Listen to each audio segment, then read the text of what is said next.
Hello and welcome to Herein Lies the Peace of God in the Awakening Together Sanctuary. The Awakening Together Sanctuary is an assembly of equals joined in common purpose, awakening to one true self.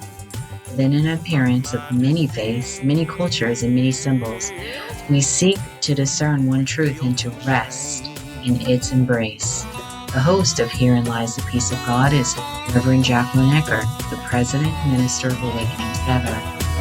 Our co-host is your favorite anarchist preacher, Reverend Glen Ganaway, integral scholar. A Course in Miracles says this about discerning one truth. Nothing real can be threatened. Nothing unreal exists. Herein lies the peace of God. Sing glory, glory, hallelujah. How wonderful thy holy name. Now I can see with God's own vision, and I see peace instead of pain. Yes, I see peace instead of pain. I can see peace instead of pain. Amen.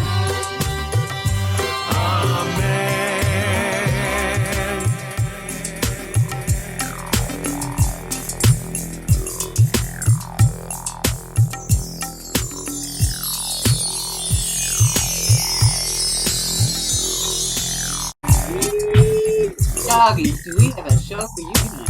There we have it. There we have it. We can begin now, can't we? We doggies. How is everyone tonight? Excellent. How are you? I'm doing really good. It warmed up to 47 degrees here today. We were like minus, bazillion Wow. a day yesterday.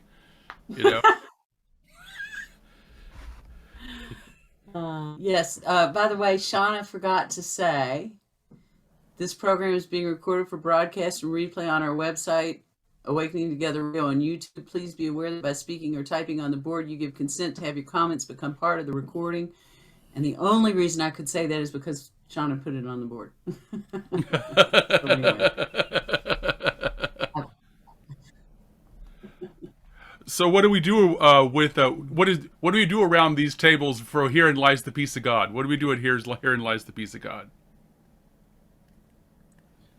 Well, we read from A Course in Miracles teacher's manual and talk about it. Is that what you mean? Yeah, it's the teacher's manual. It's like what is we do the text a lot. I don't think Course in Miracles circles do the teacher's manual very often, and we're up to I think question 13 now.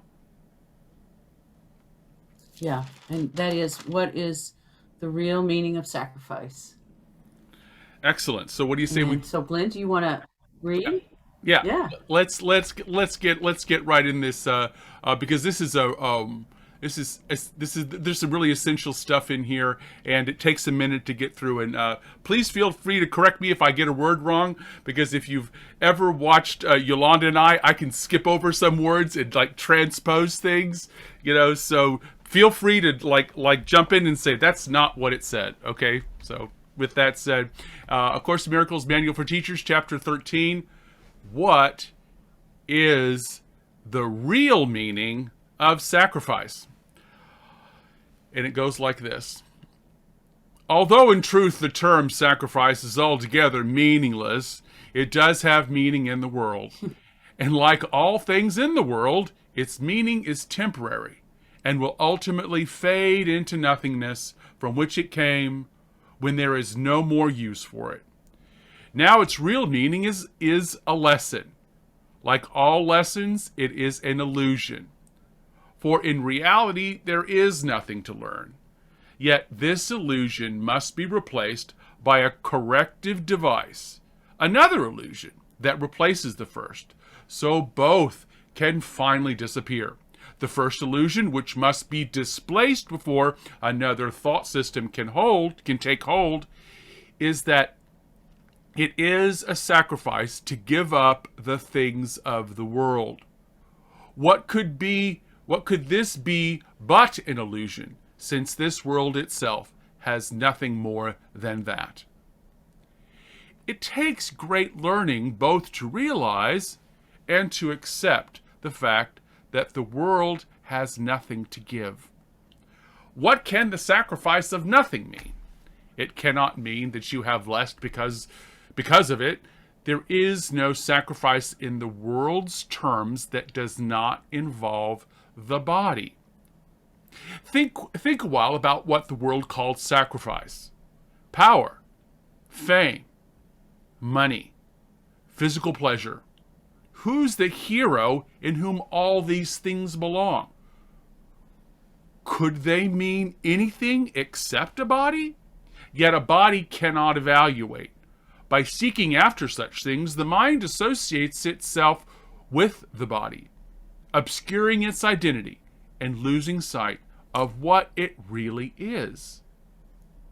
Once this confusion has occurred, it becomes impossible for the mind to understand that all the pleasures of the world are nothing.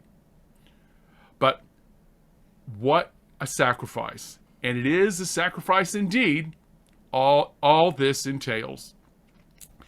Now has the mind condemned itself to seek without finding, to be forever dissatisfied and discontented, to know not what it really wants to find.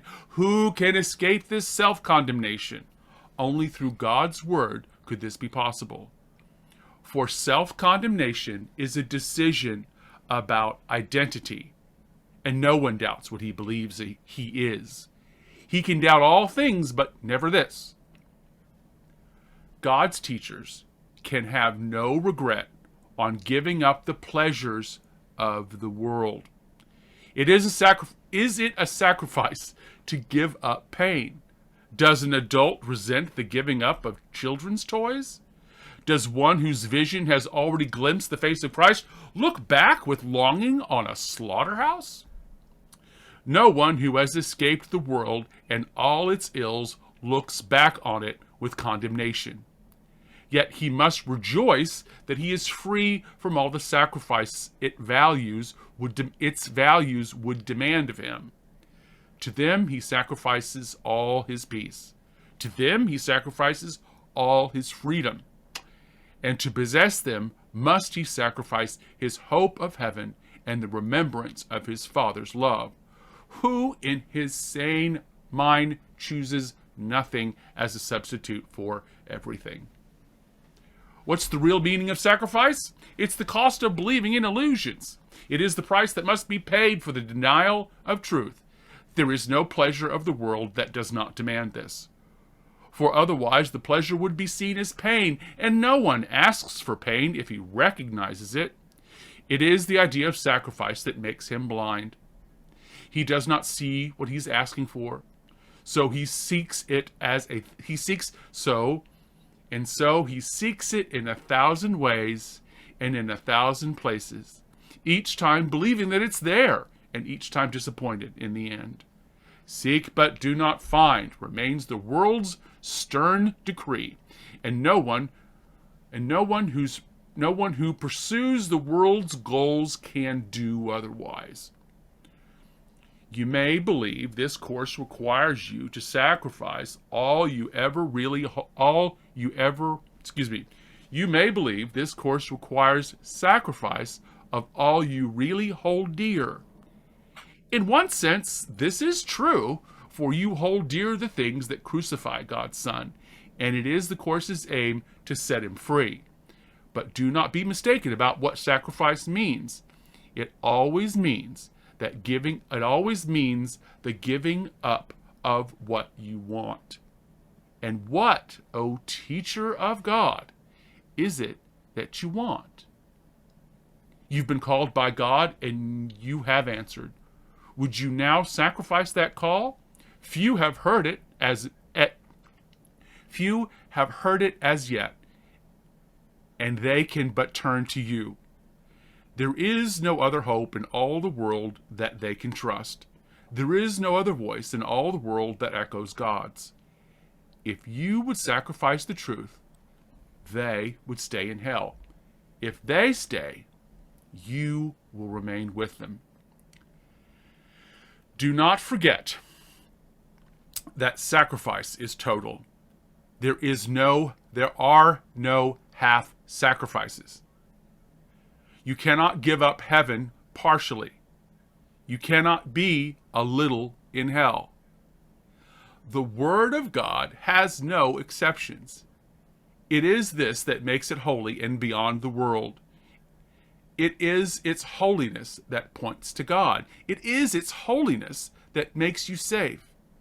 It is denied if you attack your brother for anything. For it is here the Spirit of God occurs. For it is here the split with God occurs. A split that is impossible. A split that cannot happen. Yet a split in which you surely will believe because you have set up a situation that is impossible. And in the situation, the impossible can seem to happen. It seems to happen at the sacrifice of truth. Last paragraph. Teacher of God, do not forget the meaning of sacrifice and remember what each decision you make must mean in terms of cost. Decide for God and everything is given you at no cost at all. Decide against Him and you will choose nothing at the expense of the awareness of everything. What would you teach? Remember only what you would learn. For it is here that your concern should be. Atonement is for you. Your learning claims it, and your learning gives it. The world contains it not. But learn this course, and it is yours. God holds out His word to you, for He has need of teachers. What other way is there to save His Son? Thank you, Glenn. No problem. I know. I know. Yeah. So we're done. Thanks for joining. It's like okay. I know. Come back next week. Read that chapter. It's just like, wow. Yeah. It's quite profound. Basically, it says, of course, as usual, we've got the whole thing backwards. First of all,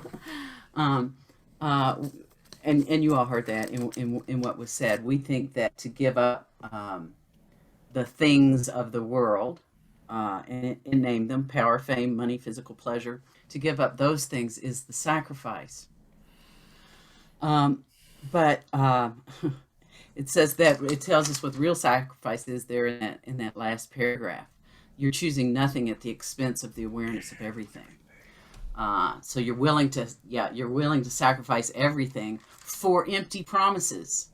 Seek and do not find. That's all you're ever going to get in the world. And have all of us had moments of pleasure? Sure. But aren't they fleeting? And then, and you try to get that same high the next time and you got to do more drugs, or you got to try to get the same high the next time and you got to sleep with more people, or, whatever it is. You get a taste of it. You get oh man, if you could just keep this going, you're going to be happy forever. And it's not true. It's not true. And whatever, whether it's the most beautiful piece of music, then you're going to spend your whole life trying to top that piece of music. I mean, I use drugs and sex, but, there's a promise that if you can only keep this thing going, if you can only find this one holy grail, then you're going to be happy forever. And that is not true. In fact, way that we it's the way that we make that sacrifice of the truth of what we are, the sacrifice of everything for nothing, is that we believe we're the body. How do we know we believe we're the body? Because only the body wants power, fame, money, and physical pleasure. So in order to even pursue those things, immediately we are giving up the truth. That we're not the body, that we're not a limited body, the truth that we are everything, and the recognition that if we just pivot, if we just turn just a bit, we get to see the everything of what we are. And no way, if we recognize that, would we ever be willing to give that up. But in this pursuit of the pleasures of the world, we are giving that up, because in order to pursue those pleasures, we have to think of ourselves as a body. Once you think of yourself as a body, you cannot think of yourself as the whole existence. You cannot think of yourself as everything, unlimited. You can't, because you think you're a body, or you wouldn't be pursuing these things. So it just goes hand in hand. And it says the same thing about the attack of a brother. It says it's holiness is denied if you attack any brother for anything. For it is here the split with God occurs. And God, again, is used metaphorically, because it's here that you go, oh, I'm a separate, alone being, not the all that is everything. I am not one with God. Otherwise, what are you attacking? You wouldn't be attacking anything, right? So immediately, that's again where you choose to make the sacrifice. You choose to make the sacrifice either in pursuit of these great stuff that you get promised, or you choose to make that sacrifice, the sacrifice of everything for nothing, when you see your brother is different from you, or his interest is different from your own, because you're identifying as something other than what you are. So let me just see if there's anything else.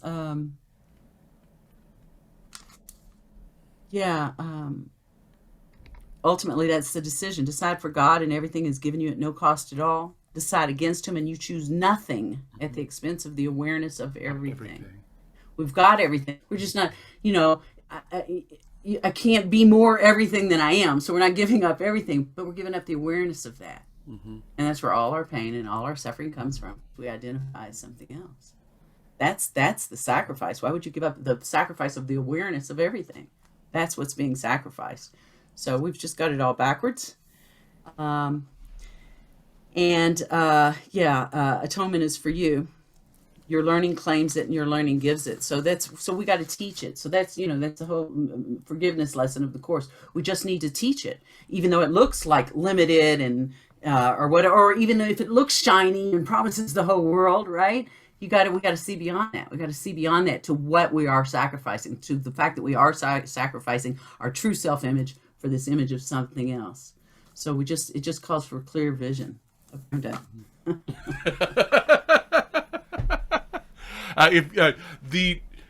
There's a lot in this that's really, really, really juicy, because she names the pursuit of all the things that we're told in the world that it's valuable to wrap our identity around. She says, right. And so when we say, pursue God, what this egoistic mind frame says, I can't have something, and it's always something in physical form.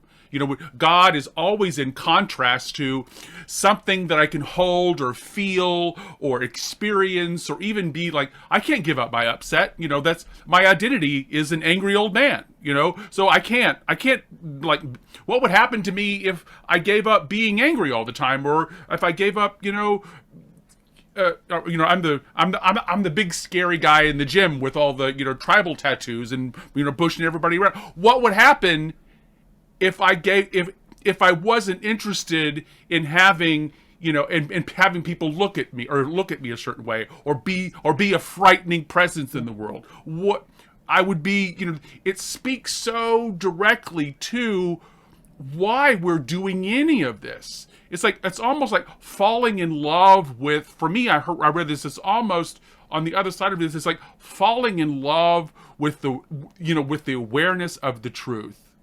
In most spiritual paths, they say you've got to bottom out. And a lot of us come to A Course in Miracles, and we say, okay, I'll try A Course in Miracles because I've tried. Sina was saying in the thing, and it's like, you begin to question the religion of our childhood, or the immature kind of spirituality, because that's what she's speaking of. She's speaking to a very immature understanding of what is going to satisfy you, because none of those things are truly satisfying. They don't hold up. They're easily let go of because they don't satisfy us. You know, it's not even junk food. It's candy. You know, it's not even like the barely protein in like double deep fried chicken McNuggets or whatever like that. It's, you know, corn syrup and red dye number 7, you know. Cotton candy. It just doesn't you know, if you're hungry and you don't even know you're hungry, right? Have you ever been so hungry that you just like, I'm just, there's nothing there, and you just have to grab something, or you're gonna like, you know, so it's just grabbing what the world offers and hoping it's going to be hoping that it's going to be satisfying.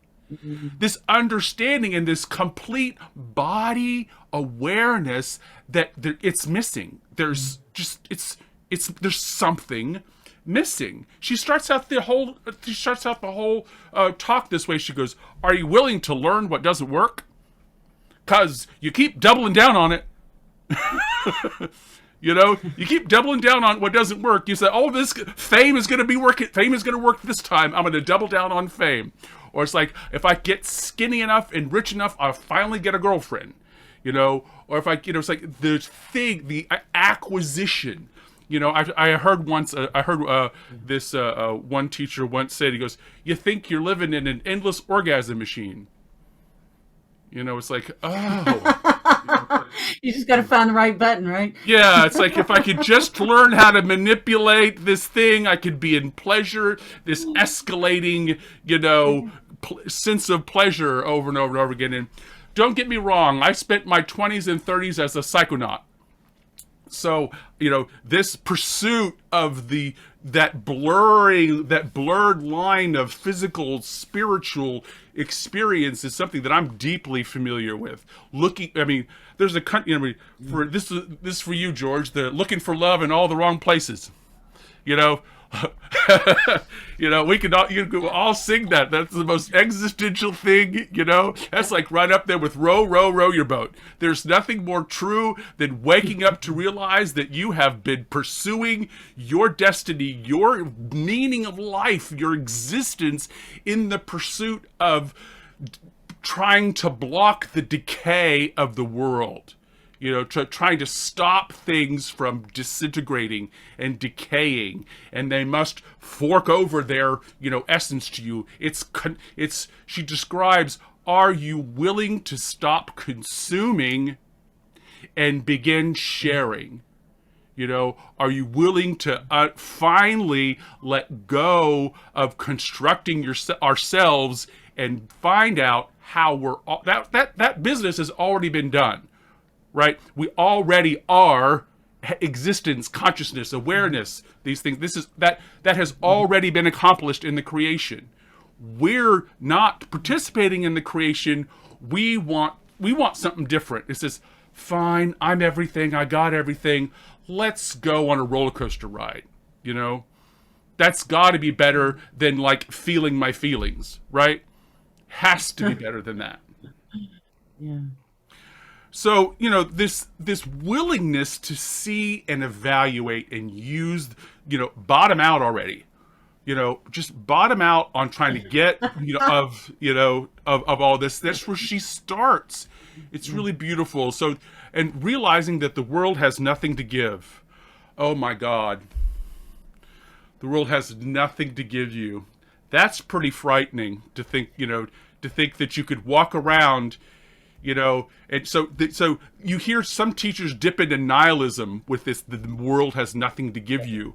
And so we're not talking about nihilism. We're not talking about the denial of the world and the denial of the pleasures of the world. Because believe you me, Yolanda is a fantastic cook. And I'm looking forward to some carrot cake after the program, So I really like food. I like, good conversation.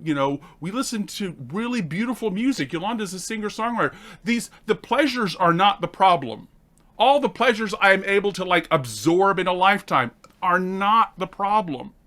Believing that they mean my awakening or that they are bringing me what is actually satisfying is the problem. I have been lied to, I've believed the lies, and I've spread the lies, as an immature spiritual person, in which the pursuit of an accomplished spirituality or a way of being in the world is the goal.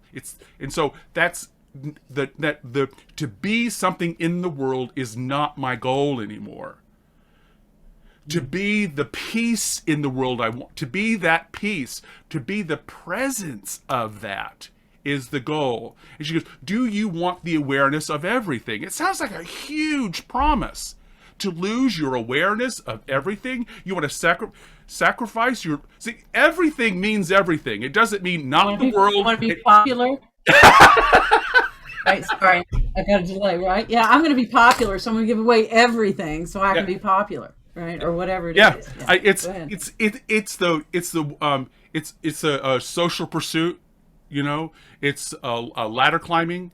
It's she calls this fame in a certain kind of way, but there's big fame and little fame. I'm up to 2,700 followers on Twitter. So I'm like, whoa, I'm like a big deal, right? So try that sense of accomplishment. There's appropriate place for that, but it doesn't mean what we say it means. So this understanding of what the physical is for. She says this over and over and over again. Learn from it. Don't lie to yourself about what is also going on. If you're going to focus on feeling and you're going to focus on all of that, that's tantra. Be aware of what is happening. Our opinions are shaping the way I interact with the world. The way I often talk about this is having a long lost lover that sees you across the subway platform, tackles you and smothers you with kisses. What a wonderful story. What a wonderful narrative. What if the guy, what if it's a homeless, what if the homeless guy, schizophrenic, drunk and off his meds, so.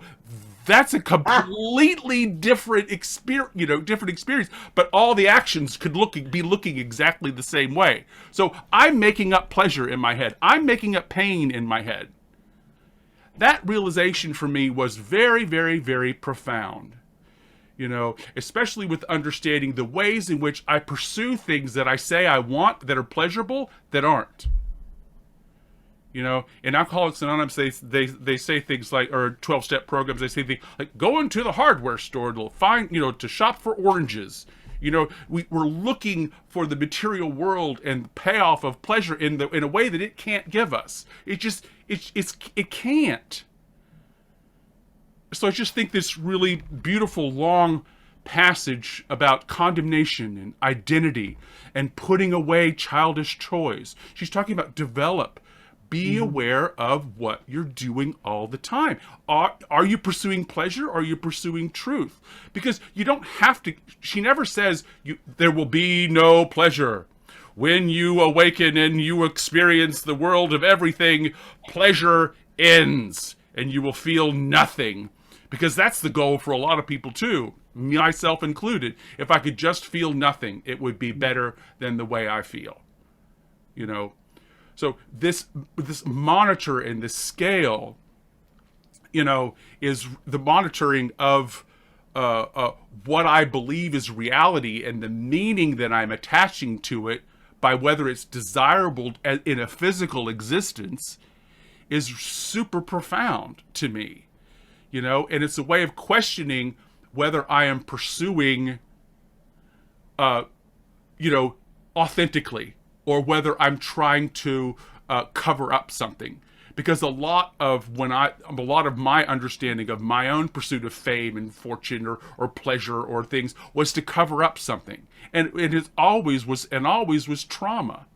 It was always, I don't want to feel and deal with my own ignorance and my own hurt and my own honesty. I would rather hide with drugs or hide with a new personality, learn a new personality. Who's tried to be somebody else? Like, okay, this one isn't working, I'm going to go try to be somebody else. Well, I did that a lot. My dad moved around we moved every 9 months to 2 years. I only lived someplace 3 years once before I was 20 years old.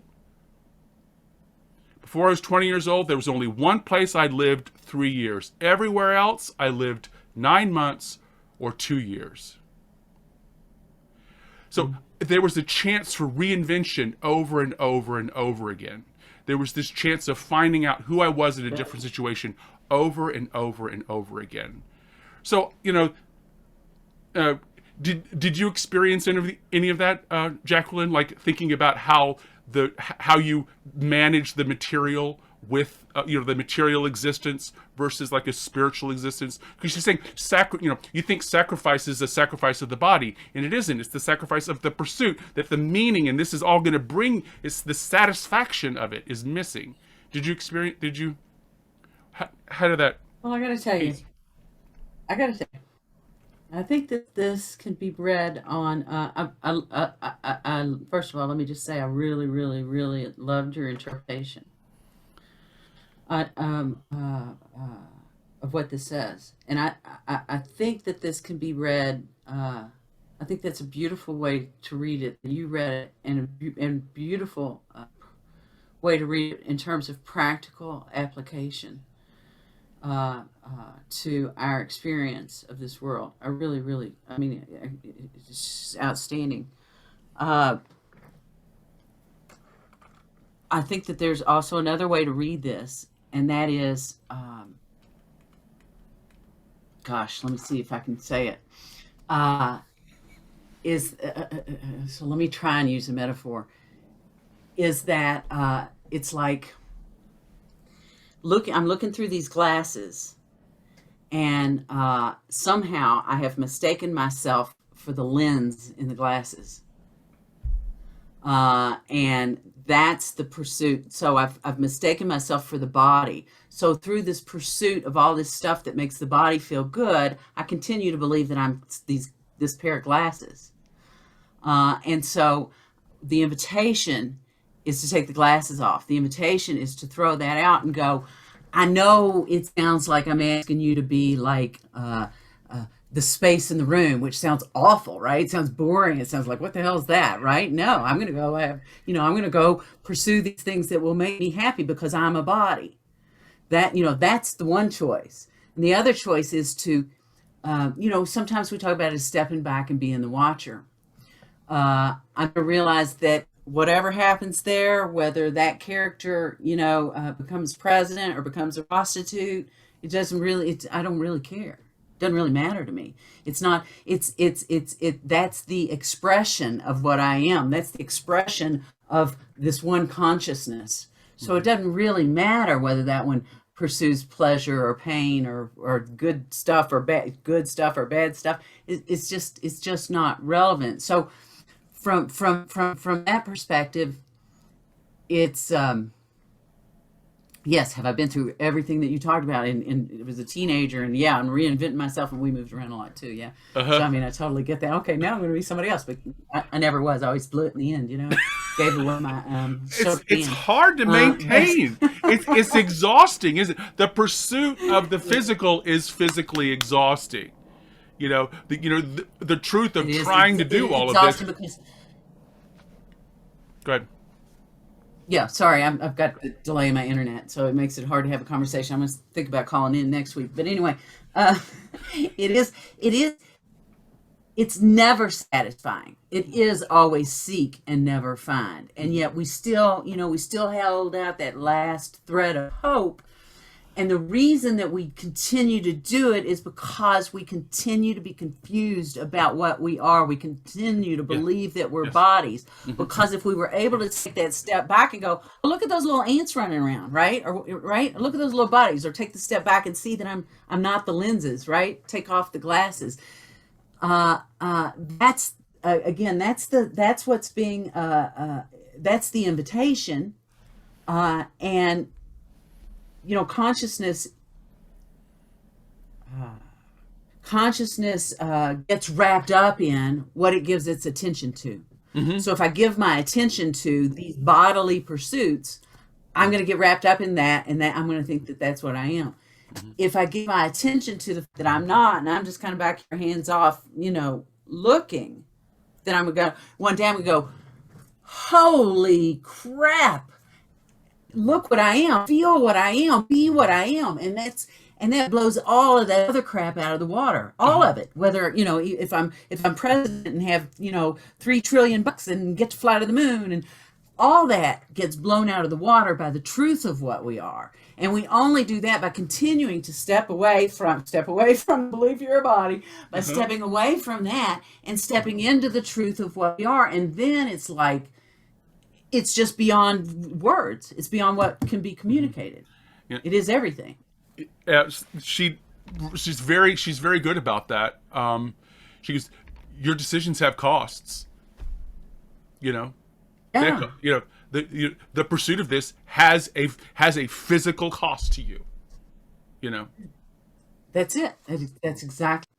And so don't make up stories about that you are that you're not. This isn't a learning device, and that you want to be the learning device. You want to be the pencil. You want to be the notebook or the book instead of the before and after the book. Because I don't know, I go, why does anybody read any book? To get the information in the book, to have the experience, to be, immersed or acquire the knowledge or whatever in the book. We don't carry around an entire library in our whole heads. We do. So what we do is we learn it, hopefully, or we experience it, and we carry that forward with us. So where's the pursuit of the dissatisfaction? It's me. The dissatisfaction there is that anything that the world has to offer is going to bring me to. It's inside this paradigm. Is inside the paradigm of the material of the material world, and you can't see outside of it if we are only willing to work within the paradigm. If I'm only ever to work within the paradigm, I cannot. There's no outside of it. Which is why very often the Course in Miracles says first start with harm reduction. Stop with the negative and the attack. And start with harm reduction, because you might find out that a little bit more about our own basic default settings, and then pay attention to that, and then move forward in find out what authentic expression is, what's trying to come out, not what I'm trying to acquire. It's like you said, it flips. What am I trying to acquire versus what am I trying to share or express? There's the way I walk in the world is completely different than the way I walked in the world 20 years ago. For one, I would never have given permission to dress or speak or interact with others the way I do today. So and my physical, appearance, my way I physically walk in the world gives me pleasure. But it's not because the world is giving me pleasure. It's because I have pleasure in sharing myself with the world. The pleasure isn't out in. The pleasure is in out. And so please, so demonizing the body, demonizing the world, demonizing pleasure, or even people that are famous or not famous, like Eckert Tolle, or even the wonderful conversation that Liz Cronkite had, when we did the Liz Cronkite Sangha. Yolanda and I are both going like this the whole time. She goes, it was very fun. So and we tell our awakening stories a lot by where we were, what happened, this relationship, it felt this way. So we don't there isn't an other side of this. This is, we're on Zoom in physical bodies talking about this, so both things are happening, and the identification with my Zoom image versus the thing that wants to express is profound. And I don't know how to tell anybody to do that other than the way the advice that she says. Teach it. Be it. try to express it, try to teach it to the world. You don't have to like set up a thing and get a mailing list or anything like that, but teach who you are to the world. Teach who you are to the world. Because you're going to do that anyway, aren't we? We're always teaching. Yeah. Teach who you are. We're always teaching what we think we are. Yes. Yeah. So I took away with this and goes, oh, she just wants me to be honest about what I'm teaching the world about who I say I am. You know? Yeah. Yeah. That was, what I kind of... Yeah, shall we... Yes. My next question. Is there... I've said a lot of interesting things, and Jacquelyn has been her usual profound self, but I would really love to hear if anything came up for anybody while we were speaking, or something from the text that jumped out at you. It's an invitation to share, y'all. Come on. Yeah.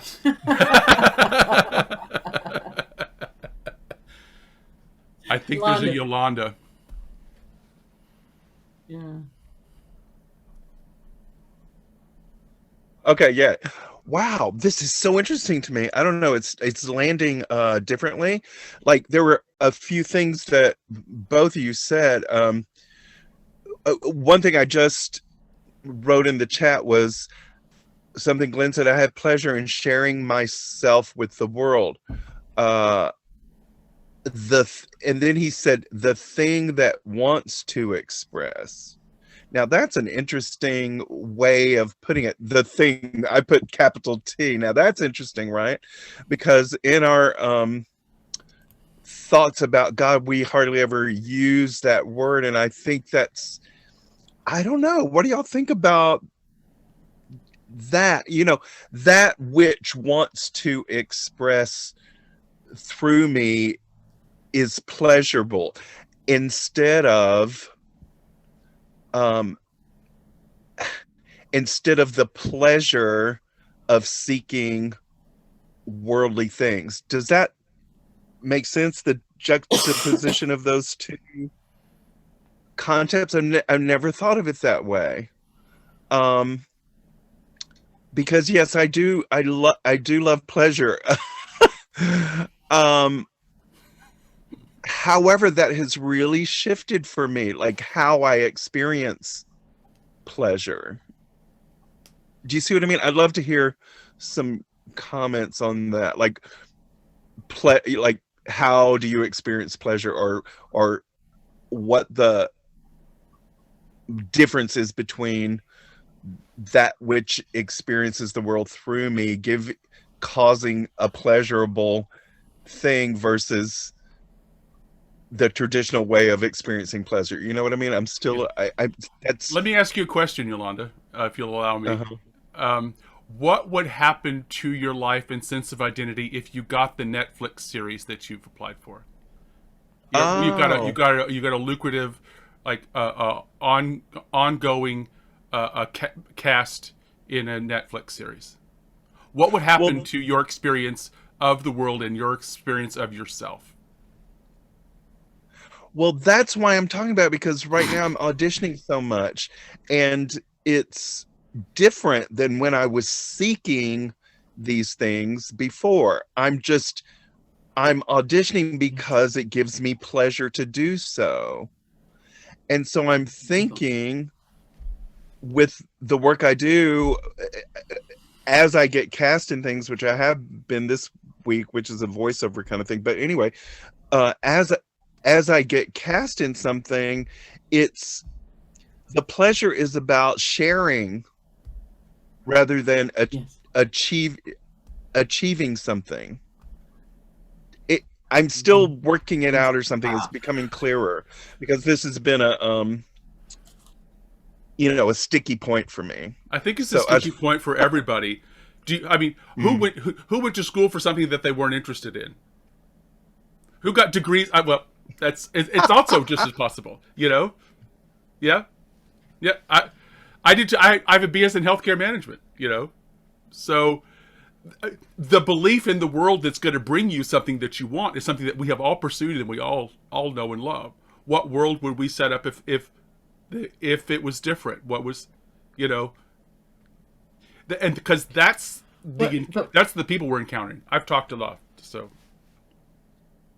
No, I just want to what a delight it is to make the discovery that Reverend Yolanda is talking about having made, that the real pleasure is in giving of herself, and most of us have come to that realization. We might not always remember that. We might have to be shown again and again and again, but most of us have come to that realization that this is so much.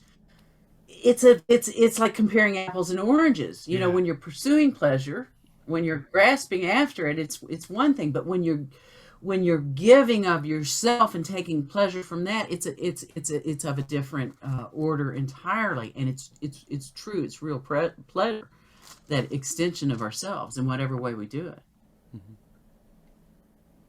That's so true. I'm feeling that so much right now. It's just really different than pursuing this, goal of becoming something.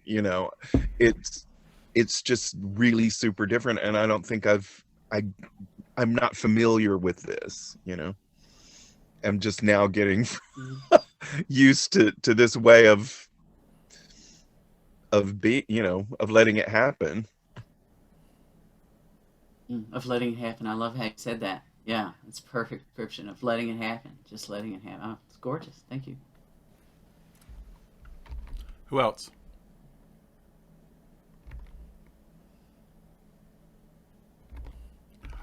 How do we teach what we are? That's God has need of teachers to teach the atonement. That's how she ends it. So how do we each teach what we say we are? Well, and it's funny. It's because it's what Paul Hederman continues to teach. You can only really do that by it's weird. Okay. Recognize what we're not. It's by recognizing what we're not. Mm-hmm. And that's certainly, Yolanda? Did you want to share? Oh, okay. Sorry, I got to I'm sorry. I wanted you to say that again. I was like, what? Wow. What? It's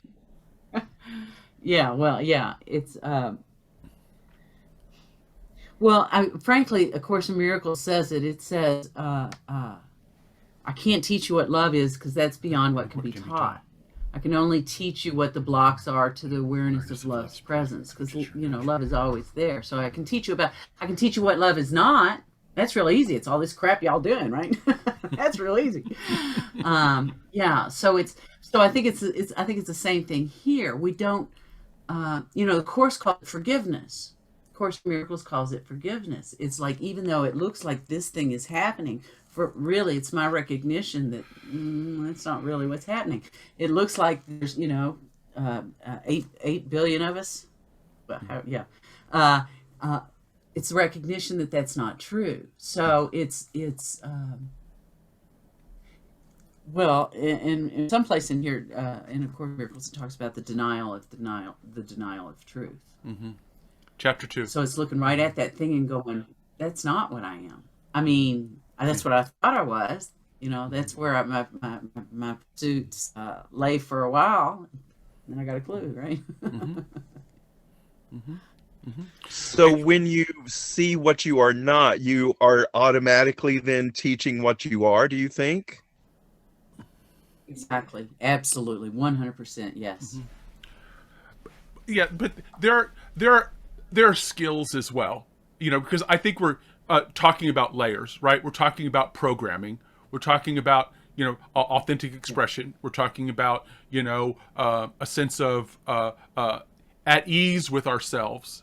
One of the things that I loved doing was spending time with my grandfather, because he didn't need me to be around and didn't care where I was be around and wouldn't pay attention to me at all. And he would just let me look or see or observe whatever I wanted to do. He didn't even care, So I would go with him wherever he was going, and as long as I cup up or whatever like that and didn't bother him, I could do and go anywhere. So it's like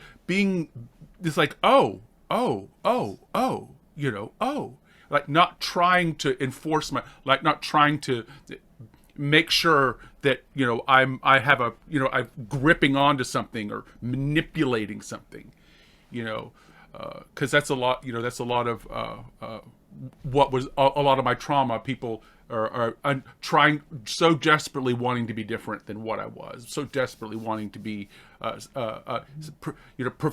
some way other than me, something other than me, you know, just somebody to, and I was an odd kid. So to have anybody that wasn't, that I couldn't trigger him, was such a pleasure to be around my, you know, to be around my grandfather, because he didn't care. I mean, profoundly did not care. And that was such a gift to me, because, you know, you know, so I hope that we all have, that we've all had somebody or something that actually showed us showed us how that looks in the world. You know, to be a lot of spiritual teachers are that way, you know, to show us what it looks like in physical form. Not that I want to be Rupert Spira. She was, you know, we were reading for Rupert Spira today. Not that I want to be Helen Schuckman or any of these other great teachers. But it's like, there's a physical person that's doing that and went through whatever they did to let that happen. And all of that is physically happening to somebody, as well as the doing. So it is, but it strikes me that the doing is in the undoing. Yes. You know, we call it purification, but it's like just getting out of the way, because this life is going to flow. Consciousness is going to express through us if we get the hell out of the way. And the only way we get the hell out of the way is in not needing to express as a person. Yes. I don't need you to understand. You need to understand who I am. No, you don't. Because I don't understand. No. How can I make you understand it, right? I know. One of the things Yolanda and I said a lot is, "Oh, don't you know who I am? You know, don't you know who I am?" What's up, George? I'd love to hear from you. George has, you know. All right, Jacquelyn, I'll participate. Yeah. You know, to me, awakening is about understanding what really is. And I've got to think that there is a profound pleasure in that. I think God loves looking and seeing the creation that he has allowed to fragment into these umpteen billion people. I really think Jacquelyn is at that point where she just looks and just loves. Mm-hmm. And I don't know if she would agree with that or not, but that's the way I see her. So, you know. Well, I love you, George. Love you. Yeah. The metaphor I like to use a lot is the forest, because I love nature. So it's like, it's all happening, and it's all necessary. The birds and the bees, the bugs and the trees, the microbes and the mycorrhizal fungi, it's all one thing, and there's no coordinating committee, you know, and there's nobody out there trying to, like, making sure the microbes are trying to take over the tree people, you know. That's like just profoundly not happening, you know. So I don't need to manage the world. I do not need to manage the body. I don't need to. It doesn't have to be controlled. It doesn't have to be put in a box or make sure that I understand it so that I'm safe, or that I am getting the requisite, complete, soma to not get upset, or so that realization of being like, oh, I really am one with everything, because I wouldn't exist if all of everything didn't also exist. It couldn't be any other way. You mentioned Liz Cronkite. I could say her name yesterday, Cronkite, while ago. You mentioned Liz a while ago in her sight song, and she expressed it beautifully there, because she talked about each one of us being a flower in the garden of Yeah. of the atonement. Each Yeah. one just that expression. Uh-huh. And whether you go, man, what is your problem? I mean, whether it's that guy you're talking to, or you're going, oh my God, you're so great. It's all a flowering All flowering. of consciousness. Yeah. It's Yeah, all the and flowering. whether we would term it good, bad, or ugly, it's all flowering. Yeah. Yeah, it's the judgment that I am unqualified to make. The only judgment I'm able to qualify to make is what I want to put my attention toward. What's up, George? Yeah, and I was just thinking you were talking about flowers there, and I think most of us feel like we're the stinkweed in the garden. Well, at times, but stinkweed is a succession plant. And if the ground has been decimated and stinkweed comes in, you want a lot of stinkweed because that falls over and the next thing has to happen. There has to be stinkweeds and all kinds of stuff like that in order for the forest progression to get healthier and healthier, become more and more and more abundant. The succession is really a part. It's like in maturity. A mature forest does not look like a baby forest. And I'm sure Shauna could talk about the animals and horses and things like that you can look at these different things and say, this is the development of this idea, this is the beginning of this idea. Well, and in fact, I'm reading Liz's book, whatever it is, of course, a student of A Course in Miracles Awakens, and in there, when she's talking about the same subject, she talks about how it's like putting a puzzle together, and it's a castle. It's a picture of a castle, and you're putting the puzzle together.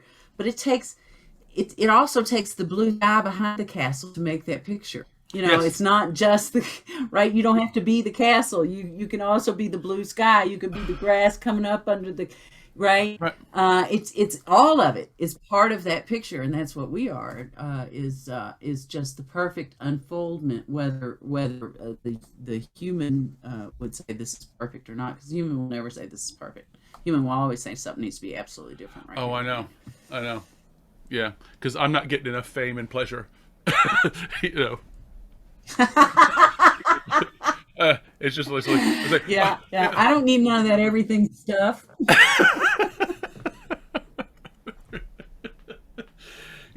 All that joke, make me one with everything. Okay, you're a pizza. So there it is.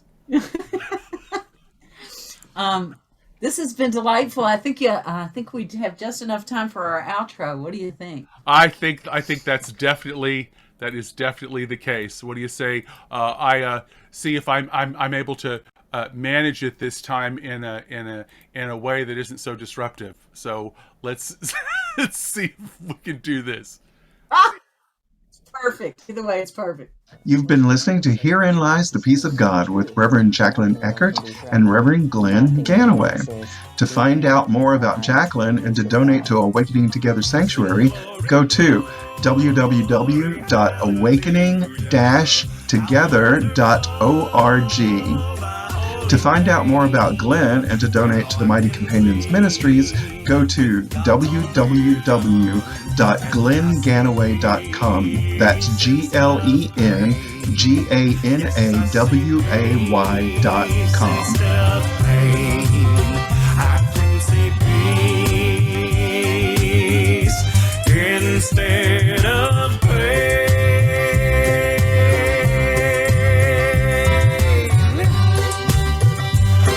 Amen. And that's the program. Really appreciate each and every one of you. It's important that you're here, and important that you're in the mind of God with me. Thanks, everybody. Love you. Thanks for participating. Love you dearly.